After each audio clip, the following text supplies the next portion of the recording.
Haikal lebih banyak diam sebab dia tahu saya akan turut bersedih apabila melihat anak-anak bersedih, kata Siti Rahayu Norji, 36 tahun, ibu kepada Muhammad Haikal Iskandar Zamri, 18 tahun.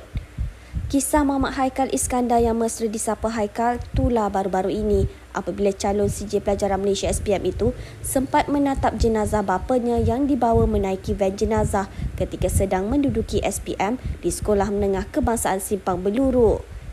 Siti Rahayu berkata sejak kebelakangan ini Haikal lebih banyak termenung dan duduk sendirian, namun mujur rakan-rakannya sering mendampingi sehingga membuatkan anak sulungnya itu boleh tersenyum walaupun terlalu sedih akibat kehilangan bapa. Dia berkata demikian ketika menerima kunjungan Ahli Dewan Undangan Negeri Adun Cenderoh, Datuk Zainun Matno dan Pertubuhan Keselamatan Sosial Pekeso Kuala Kangsar di kediamannya di Kampung Tahan.